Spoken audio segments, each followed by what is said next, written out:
आप जिस समय पुलिस विभाग में ज्वाइन किए और लंबी सेवा देकर अवकाश ग्रहण किए, उस समय की पुलिस व्यवस्था आपके इस पूरे सेवा काल की और आज आप पुलिस व्यवस्था को देख रहे हैं, इन दोनों में क्या अंतर था? उन दोनों में बहुत ही आसमान ज़मीन का अंतर अब मुझे दिखाई पड़ने लगा। बेईमान लोगों को उंगली पर लोग गिनते थे पूरे स्टेट में, तो आप ईमानदार लोगों को उंगली पर गिन सकते हैं। कई पार्टियों ने प्रस्ताव भेजा एमपी का चुनाव लड़ने के लिए। मुझे मैसेज आया कि औरंगाबाद से आप एमपी का लड़िए, जहानाबाद से लड़िए या बेगूसराय से लड़िए। समाज में सबसे ज़रूरी है शिक्षा, जिसका कि सर्वथा अभाव अभी भी है। जुडिशरी में भी सुधार की आवश्यकता है।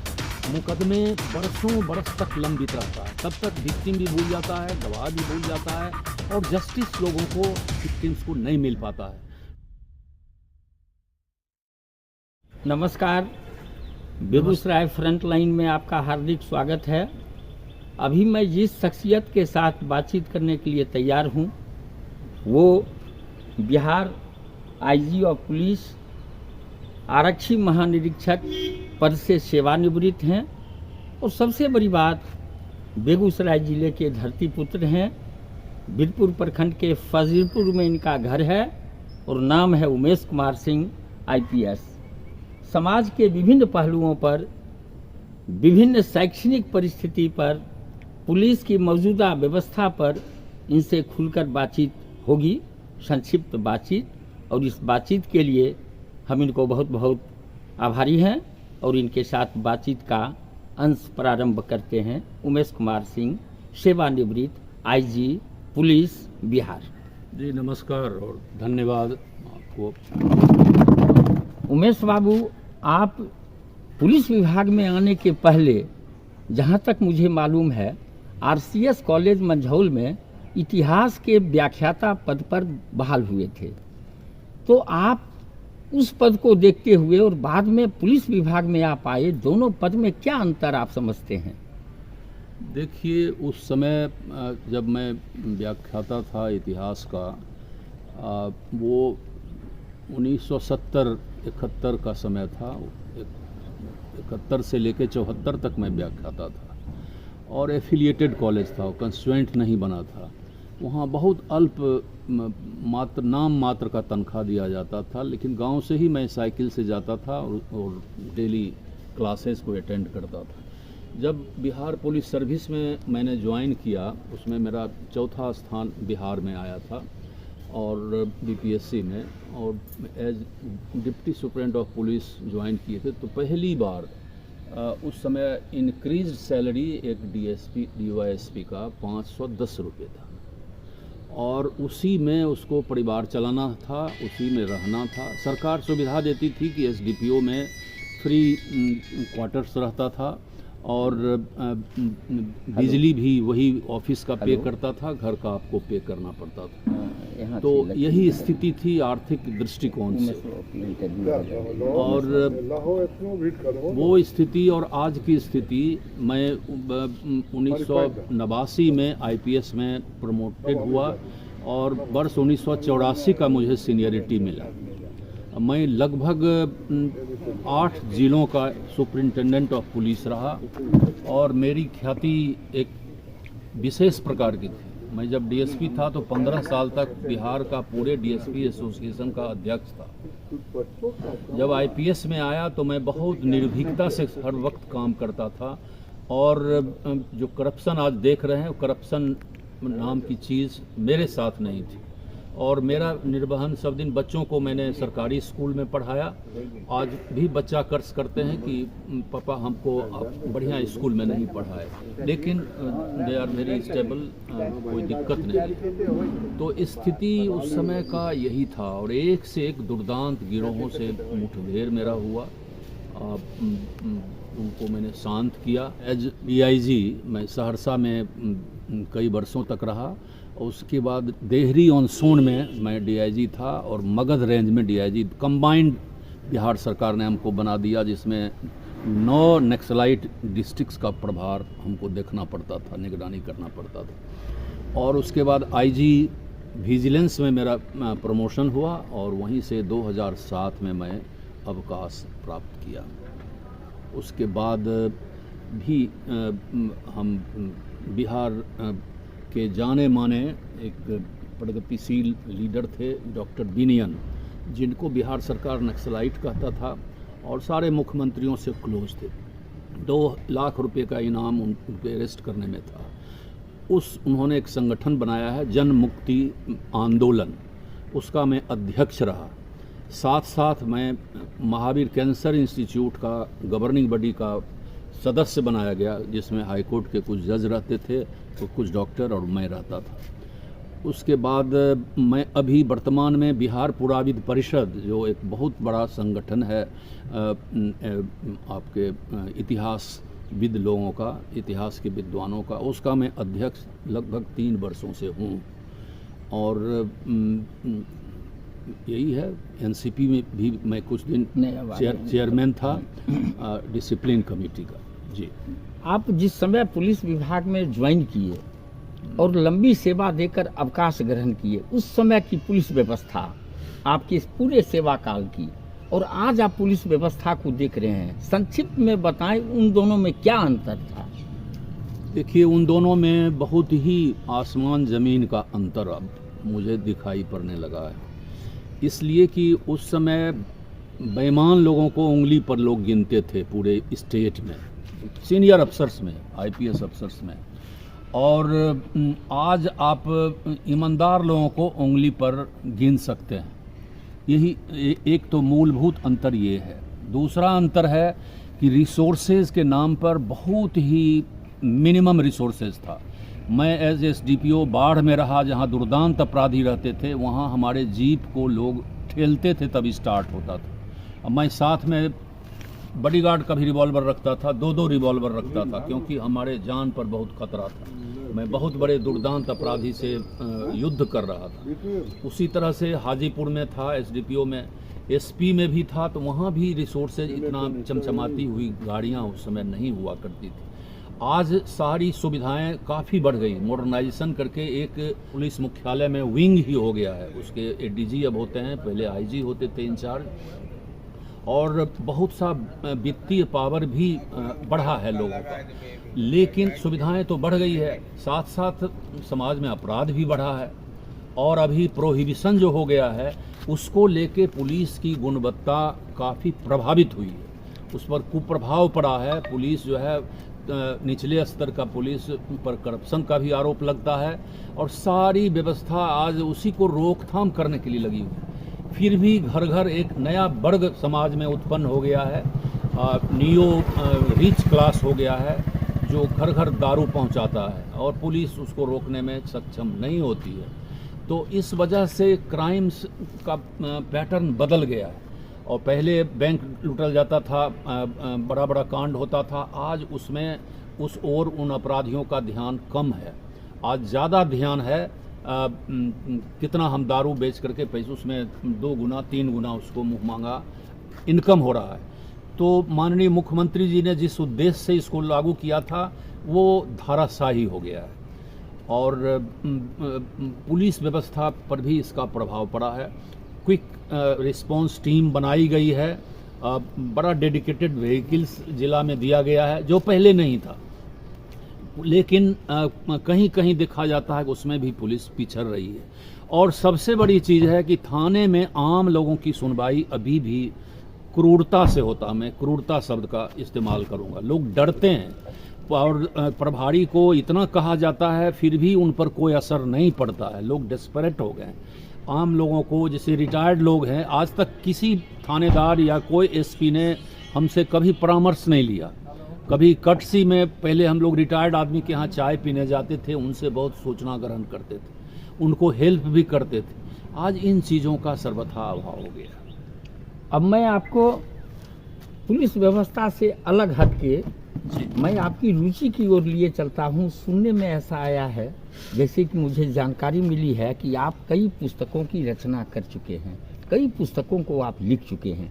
यूँ लिखने पढ़ने से आप जब प्रोफेसर में थे तभी से आप तल्लीन थे। अपनी सामग्री, आर्टिकल लिखना, आर्टिकल को छपवाना, बाहर भेजना, ये काम आपका प्रोफेसर रहने के साथ ही शुरू हुआ था। फिर आप जब आईपीएस हुए तो भी उस स्थिति को भीतर से जारी रखा। और बाद में आपने कई पुस्तकों की रचना की। इस संबंध में संक्षिप्त में जानकारी दें। मैं इस संबंध में कहना चाहूँगा कि मेरी रुचि पढ़ाई के प्रति सदा कंटिन्यूअसली लगी रही। मैं डीआईजी भी था, एसपी भी था। जब भी समय मिलता था, मेरे उच्चाधिकारी जब हमारे निवास पर डीआईजी मैं सहरसा में था, कई पदाधिकारी आए तो हमको कहे कि आप तो एकदम संत की तरह देखते हैं कि अध्ययनशील रहते हैं, पढ़ते रहते हैं। मैं अभी तक 12 पुस्तकों को प्रकाशित कर पाया है और सभी पुस्तकें स्टैंडर्ड बुक्स हैं, मोटी मोटी, कोई भी 400 पृष्ठ से कम का नहीं है। अंग्रेजी माध्यम में सारी पुस्तकें हैं। Crime and punishment in ancient India, 2 पुस्तक तो डॉक्टर बिनियन पर ही हिंदी में हमने छोटी सी पुस्तिका लिखी है, और बाकी सारी पुस्तकें अंग्रेजी में है जो इतिहास से संबंधित है। और मैं समझता हूँ 100 से ज़्यादा आर्टिकल्स मेरी रिसर्च आर्टिकल पब्लिश हुई है। इंडियन पुलिस जर्नल में भी पब्लिश हुई है, सीबीआई बुलेटिन में भी पब्लिश हुई है। दिल्ली की जो हेडक्वार्टर से हिंदी में, अब मैं भूल गया हूँ नाम, संचार करके एक निकलता था, एक और सीबीआई की तरफ से निकलता था, उनमें मेरी आर्टिकल्स भरी पड़ी हुई है। तो इतिहास में मैं इंडियन हिस्ट्री कांग्रेस का लाइफ मेंबर हूँ। मैं एंसेंट इंडिया का बुद्धिस्ट स्टडीज़ फोरम का भी मैं लाइफ मेंबर हूँ, और क्वाइन पर एक ये है नेशनल फोरम है, उसमें भी लाइफ मेंबर हूँ। और मैं लगातार लिखने पढ़ने का ही काम, अभी रिसेंटली मैं बेगूसराय पर लिखा हूँ, 40 व्यक्तियों का उसमें वर्णन है। वो पुस्तक भी 416 पृष्ठ की है, और सभी पुस्तकें मेरी अमेज़न पर कम प्राइस में लोगों को अवेलेबल है। प्रेस वाले बहुत कम प्रति हमको देते हैं, इसलिए हम ज़्यादा लोगों को नहीं दे सकते हैं। तो इस तरह से मैं अभी भी इस रुचि को कायम रखा हूँ। अभी अगला फिर एक पुस्तक मेरी 1-2 महीने में आने वाली है, वो 56 लोगों के बारे में, बिहार ये बेगूसराय ज़िले पर ही है, ओल्ड मुंगेर डिस्ट्रिक्ट पर। तो मैं जो विलक्षण प्रतिभा के जो समाज सुधारक हैं, जो अच्छा काम किए हैं, उन व्यक्तियों पर मैं लिख रहा हूँ। मैंने उस पुस्तक में सूरजभान जी के बारे में भी लिखा, चूँकि वो 2 बार हमारे एमपी बेगूसराय से हुए। जब पीपल उनको पसंद कर रहा है तो आप कैसे कह सकते हैं किसी व्यक्ति को कि अच्छा व्यक्ति नहीं है। और बहुत बड़े बिजनेस मैग्नेट भी हो गए हैं, उनकी जानकारी में नहीं होगी, लेकिन उस पुस्तक में लास्ट में मैं बाबू ललन सिंह के बारे में, गिरिराज सिंह के बारे में, उन लोगों के बिना संज्ञान में दिए, और कॉमरेड जो सूरज नारायण सिंह हैं, जो यहाँ के कम्युनिस्टों का समझिए टॉर्च बियरर कहे जाते हैं, फाउंडर, बहुत बड़े संगठनकर्ता थे, उसका नेताओं के नेता थे कह सकते हैं, उन पर लिखा हूँ। अभी कुछ लोगों पर बचा हुआ है। मैं भोला बाबू पर लिखा हूँ, रामजीवन बाबू पर लिखा हूँ, वो छप चुका है। तो ये मेरा प्रयास है कि मैं बेगूसराय के सपूत, बेगूसराय के जो छिपे हुए या लोगों के नॉलेज में हीरोज़ हैं, जो टैलेंट्स हैं, उसके बारे में एक अस्थाई पुस्तक में दे दूं। लोग, हमारे परिवार के लोग विरोध करते हैं कि इंटरनेट के ज़माने में क्यों आप इतना मेहनत करते हैं, आपका स्वास्थ्य गिरता जा रहा है। फिर भी मैं किसी का परवाह बिना किए मैं इस काम को कर रहा हूं और करते रहूंगा। ऐसी जानकारी मिली है कि आपकी गहरी रुचि राजनीति में भी रही है। जब आप सेवानिवृत्त हुए पुलिस विभाग की सेवा से, उसके बाद आपने सक्रिय राजनीति में अपने को स्थापित किया और एक राष्ट्रीय दल के आप बिहार के बहुत नामचीन चेहरा साबित हुए। आप चुनाव में रुचि लिए, जरा उस संबंध में बताएं। अब देखिए, हमारी भारी रुचि थी। कई लोगों ने मुझे कई पार्टियों ने प्रस्ताव भेजा एमपी का चुनाव लड़ने के लिए। जो दिल्ली में अभी सरकार थी बीजेपी के पहले, वहाँ से मुझे मैसेज आया कि औरंगाबाद से आप एमपी का लड़िए, तो जहानाबाद से लड़िए या बेगूसराय से लड़िए, कहीं से चुनाव आप कंटेस्ट करें। लेकिन मेरा इसमें विश्वास नहीं है।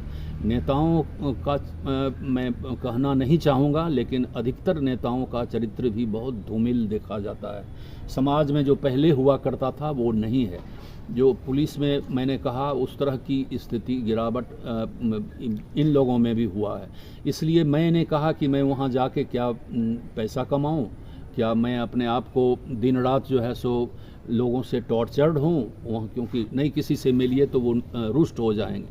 तो फिर भी मैं राष्ट्रीय कांग्रेस पार्टी का डिसिप्लिनरी कमेटी का राज्य का अध्यक्ष बनाया गया था, और उनके जो टिकट डिस्ट्रीब्यूशन हो रहे थे एक असेंबली चुनाव में, उसमें भी कमेटी में मैं प्रमुखता से उसके अध्यक्ष जो बॉम्बे में रहते हैं शरद पवार जी ने हमको बनाया, स्टार प्रचारक बनाया। एक हेलीकॉप्टर आया था, उससे मैं समूचे बिहार में घूमकर माननीय नीतीश कुमार की पार्टी और अन्य पार्टियों के विरोध में प्रचार किया और सब जगह कैंडिडेट भी भेजा।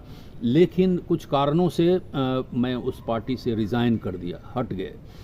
और मैं 2007 के बाद बिनियन ने एक पार्टी बनाई थी जो NGO है, उसका मैं अध्यक्ष रहा। अभी माननीय व्यास जी जो एडिशनल चीफ सेक्रेटरी से रिटायर किए, वो उसके अध्यक्ष हैं, क्योंकि अब स्वास्थ्य कारणों से मैं उतना एक्टिव नहीं रह सकता हूँ। मैं समाज के दबे कुचले लोग, आदिवासियों, हरिजनों और जो मजदूरों का जहाँ शोषण होता था उसके विरुद्ध प्रदर्शनी में भाग लेता था। गढ़वा में मैं रांची में एक बार इतना बड़ा जुलूस हमने निकाला था अटी से कि लोगों ने, सीनियर SP ने टेलीफोन किया मुझे कि आप तो नक्सलाइट, लोगों ने हल्ला कर दिया है कि नक्सलाइटों का बहुत बड़ा मजमा आ गया। हम कहे नहीं, नक्सलाइट कोई गरीब के बारे में बोलिए तो उसको नक्सलाइट लोग घोषित कर देते हैं। तो इस तरह की स्थिति आज रूलिंग पार्टी की भी हो गई है। ऐसी बात नहीं है। गरीबों के मसीहा हम ही लोगों में से कुछ लोग बन सकते हैं। उनको ऐसा ट्रीट नहीं करना चाहिए, उनके मनसा को देखना चाहिए। तो मैं इस तरह से राजनीति को किसी तरह से झेला और उसमें किसी पार्टी से चुनाव नहीं लड़ा। मेरा अंतिम सवाल है, अब हम अंतिम पायदान पर हैं, मेरा अंतिम सवाल है कि आपने पुलिस व्यवस्था को भी देखा, शैक्षणिक परिवेश को भी देखा, राजनीति को भी करीब से देखा। इन तमाम चीज़ों को देखते हुए, और चूँकि आपका घर बीरपुर प्रखंड है तो आप खेती बाड़ी भी अच्छा से कर लिया करते थे, ये तमाम चीज़ों पर आपकी पैनी नज़र रही है। तो समाज को आप क्या अंतिम पैगाम देना चाहेंगे समाज को आज के इस इंटरव्यू में, वो आप बताएं। देखिए, समाज में सबसे ज़रूरी है शिक्षा, जिसका कि सर्वथा अभाव अभी भी है। स्कूलों को आप जानते हैं, स्कूल में काफ़ी मेहनत किया गया, भोजन भी बच्चों को दिया जाने लगा और तरह की सुविधाएं भी बच्चों के लिए क्रिएट किया गया। लेकिन वहाँ भी कई बार कई तरह का शिकायत, गंभीर शिकायत आई और कई लोगों पर FIR भी करना। तो स्कूल में एक सुधार होना चाहिए और प्राइवेट स्कूल के पैरेलल में सरकारी स्कूल को बनाया जाना, जैसा कि केजरीवाल साहब ने दिल्ली में किया था कुछ स्कूलों में, जिसको देखने के लिए विदेश से लोग, वैसी व्यवस्था यहाँ भी आवश्यक है, नंबर 1। दूसरा है कि जुडिशरी में भी सुधार की आवश्यकता है। मुकदमे बरसों बरस तक लंबित रहता है, तब तक विक्टिम भी भूल जाता है, गवाह भी भूल जाता है और जस्टिस लोगों को, विक्टिम्स को नहीं मिल पाता है। Delayed justice is no justice. इस तरह की शिकायत इंडिया के हर न्यायालय में है। दूसरा चीज़ है कि एक न्यायालय यदि आपको कन्विक्ट बहुत मेहनत के बाद कर भी दिया, चाहे कितना गंभीर भी मामला हो, दूसरे न्यायालय से लोग एक्विटल ले लेते हैं गंभीर से गंभीर मामलों में। तो उसमें जुडिशल अफसर्स पर, लोअर कोर्ट पर कोई कार्रवाई माननीय सुप्रीम कोर्ट के चीफ जस्टिस द्वारा नहीं की जाती है, ऐसी व्यवस्था नहीं है। उसमें भी परिवर्तन होना चाहिए। और जैसे और देश में है, बहुत निष्ठुर होने की ज़रूरत नहीं है, लेकिन जो कल्प्रिट है उसको बहुत कड़ाई से डील करना चाहिए। अनलाइसेंस्ड आर्म्स में श्री अभियानंद ने अभियान चलाया था, त्वरित ट्रायल। इस तरह की व्यवस्था करके कन्विक्ट करना चाहिए। आज गरीब लोगों को प्रोहिबिशन वाले वायलेशन में लाखों की संख्या में लोग ठूस दिए हैं, जेलों को भर दिए हैं। जेल में भी सुधार होना चाहिए, कैदियों के भी ह्यूमन राइट्स होते हैं, वहाँ भी शिक्षा देने की व्यवस्था करनी चाहिए।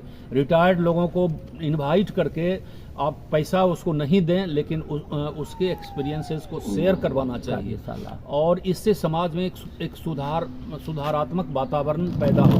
और पॉलिटिशियंस में जो करप्शन में पाए जाएं उनको बहुत ही निष्ठुरता से, क्योंकि जनता तो बेचारी होती है, वह तो बहुत कुछ नहीं कर सकती, लेकिन देखती सब चीज़ है, पहचानती सब चीज़ है। सरकार को ये इम्प्रूवमेंट करने की आवश्यकता है। अंतिम सवाल यह है कि आप प्रोफेसर भी थे और बाद में आप पुलिस विभाग में भी आए। पुलिस विभाग में आप ऊंचाई चढ़ते हुए आईजी पद से रिटायर किए। आपके दिल में कभी यह भावना जगती होगी कि काश हम प्रोफेसर हुआ करते तो हर वर्ष आपके अंदर से इतिहास के छात्र इंटर, इतिहास के ऑनर्स, इतिहास के एमए और सैकड़ों छात्र प्रतिवर्ष आपके नेतृत्व में आपकी छत्र छाया से निकलते और आपकी विद्वता का लाभ उनको मिलता और वे अपने जीवन को इतिहास के सहारे सार्थक कर पाते, उसकी संख्या कहीं ज़्यादा होती। यह कभी मलाल आया? माफ़ कीजिएगा, इस तरह का मलाल कभी नहीं मुझे आया, इसलिए कि मैं उस प्रोफेशन में भी था और इस पुलिस के प्रोफेशन में भी हूँ। पुलिस में ज़्यादा इनर्जेटिक लोगों की ज़रूरत है। मैं 18 घंटा जहाँ भी रहता था as DYSP, as SP, as DIG, police की व्यवस्था के लिए भी काम करता था। मैं एक बहुत ही ग्राउंड टू अर्थ वाली जो डस्ट टू क्राउन जिसको कहते हैं, उस तरह के व्यक्ति में से था और अभी भी मैं 16 घंटा पढ़ता हूँ। प्रोफेसरी में लोग पढ़ना छोड़ दिए हैं। रिसर्च ओरिएंटेड कोई चीज़ है नहीं। रिसर्च में भी पैसे लेने की शिकायत है, पैरवी करके किसी को PhD डिग्री, इसीलिए मैं PhD भी नहीं किया। मुझे बहुत लोग डॉक्टर करके पुकारते हैं जब किसी मीटिंग में मैं जाता हूं, जबकि मैं डॉक्टरेट की डिग्री रजिस्ट्रेशन करा के मैं छोड़ दिया कि डॉक्टरेट की डिग्री मैं ऐसा नहीं लूँगा जिसमें कि पैरवी करने की ज़रूरत हो, जिसमें कम अध्ययन करने। RS शर्मा एक स्कॉलर हुआ करते थे जो बची खुची स्टडी बचा रहता था, उनके रिसर्च स्कॉलर को उसको करवाते थे। जो उस स्तर के विद्वान होते थे वो काम करके तब रिवार्ड देते थे, लेकिन आज वैसी व्यवस्था नहीं है। आज टेक्स्ट बुक पढ़ करके लोग PhD करवा देते हैं। अलूल फलूल कोई PhD ऐसा नहीं है जिसको रेफरेंस बुक में आप हार्डली कोई मिलेगा, आप इस्तेमाल कर सकते हैं। तो इसका सर्वथा अभाव है। लेकिन अभी वर्तमान व्यवस्था में जो DGP हैं, IITN हैं, विनय कुमार बहुत कर्तव्यनिष्ठ हैं, ईमानदार हैं, सब दिन ईमानदार रहे हैं और अपने भर बहुत प्रयास कर रहे हैं। वो रोज़ जनता दरबार भी कर रहे हैं और मैं समझता हूँ इन चीज़ों का अनुकूल प्रभाव क्राइम सेक्टर में भी, प्रिवेंशन पर भी पड़ेगा। धन्यवाद। पर भी पड़ेगा। थे उमेश कुमार सिंह जी, ये सेवानिवृत्त IPS आरक्षी महानिरीक्षक पद से। इनसे हमने शिक्षा, पुलिस व्यवस्था, सामाजिक परिवेश, राजनीति सहित समाज के विविध पहलुओं पर खुलकर बातचीत किया और बेबाकी से इन्होंने अपना अनुभव हमारे साथ साझा किया। देखते रहिए बेगूसराय फ्रंटलाइन अपने सहयोगी SR आजमी के साथ। मैं SN सुमन, वरिष्ठ पत्रकार, परिसर लक्ष्मी नगर, बेगूसराय।